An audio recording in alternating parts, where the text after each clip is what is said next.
ప్రజల కోసం సీఎం పదవికి రాజీనామా చేయడానికి సిద్ధమని బెంగాల్ ముఖ్యమంత్రి మమతా బెనర్జీ సంచలన వ్యాఖ్యలు చేశారు. ఆర్జీకర్ ఆసుపత్రి జూనియర్ వైద్యురాలి హత్యాచారం విషయంలో న్యాయం జరగాలని తాను కూడా కోరుకుంటున్నట్టు చెప్పారు. ఆర్జీకర్ ఆసుపత్రి ఘటనపై ప్రతిష్టంభన తొలగించడానికి జూనియర్ డాక్టర్లతో చర్చలు జరపడానికి 3 సార్లు ప్రయత్నించినట్టు తెలిపారు.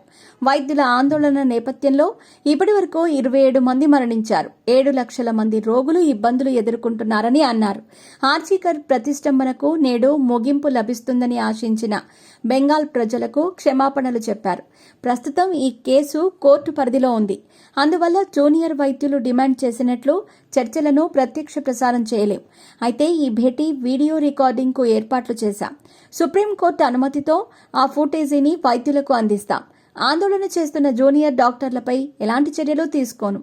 పెద్దవాళ్లం కాబట్టి వారిని క్షమిస్తాను అని మమతా బెనర్జీ చెప్పారు. సీఎంతో జూనియర్ వైద్యుల చర్చల నేపథ్యంలో నాటకీయ పరిణామాలు జరిగాయి. సీఎంతో భేటీని లైవ్ టెలికాస్ట్ చేయాలని జూనియర్ డాక్టర్స్ పట్టుబట్టారు. అలాగే 30 మంది వైద్యుల బృందాన్ని చర్చలకు అనుమతించాలన్నారు. కానీ ప్రభుత్వం మాత్రం 15 మందికే అనుమతి ఉంది అని చెప్పింది. దానికి ఒప్పుకోని వైద్యుల బృందం తాము 30 మంది వెళతామని ప్రకటించింది. దీంతో చర్చలపై ప్రతిష్టంభన నెలకొంది.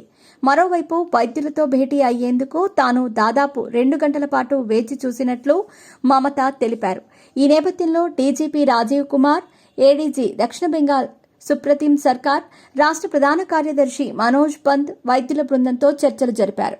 ఈ సందర్భంగా బెంగాల్ సీఎస్ స్పందించారు. లైవ్ స్ట్రీమింగ్ కుదరదని మేము వైద్యులకు లేఖలో తెలిపాం. అయితే సమావేశం మొత్తాన్ని డాక్యుమెంటేషన్ చేస్తామని చెప్పాం. ముఖ్యమంత్రి దాదాపు 2 గంటల పాటు చర్చల కోసం ఎదురుచూశారు. మేము వైద్యులను ఒప్పించేందుకు ప్రయత్నించాం. కానీ వారు ఈ సమావేశానికి హాజరు కావాలని అనుకోవటం లేదు అని సీఎస్ పంత్ అన్నారు.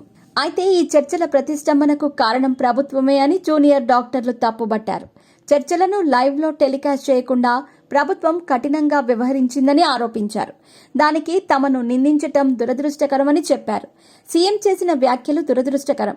మేము చర్చలు జరగాలనే కోరుకున్నాం. కానీ చర్చల ప్రత్యక్ష ప్రసారాన్ని అనుమతించకుండా ప్రభుత్వం మొండిగా వ్యవహరించింది. మా డిమాండ్లు న్యాయమైనవే. సమావేశం పారదర్శకత కోసమే మేము లైవ్ టెలికాస్ట్ చేయాలని కోరాం, ఓ జూనియర్ వైద్యుడు తెలిపాడు. ఆర్జీకర్ ఆసుపత్రి ఘటనపై ప్రజలందరూ గుర్రుగా ఉన్న దృష్ట్యా తాను బెంగాల్ సీఎం మమతా బెనర్జీతో ఎలాంటి బహిరంగ వేదికను పంచుకోనని గవర్నర్ సివి ఆనంద్ బోస్ అన్నారు. తాను కూడా సామాజికంగా ముఖ్యమంత్రిని బహిష్కరిస్తారని వీడియో సందేశంలో తెలిపారు. రాజ్యాంగ నిబంధనలను ఉల్లంఘించినందుకు ఆమెపై క్రియాశీలక చర్యలు తీసుకుంటాను. రాజ్యాంగ బాధ్యతలకే పరిమితం నా పాత్ర పరిమితం అవుతుంది. నేను బెంగాల్ ప్రజలకు కట్టుబడి ఉన్నాను. అభయ తల్లిదండ్రులకు ఆమెకు న్యాయం జరగాలని, నిరసనలు చేస్తున్న వారి కోసం కట్టుబడి ఉంటానని పునరుద్ఘాటిస్తున్నాను. తన బాధ్యతలను నిర్వర్తించడంలో ప్రభుత్వం విఫలమైందని నేను భావిస్తున్నాను అంటూ చెప్పుకొచ్చారు.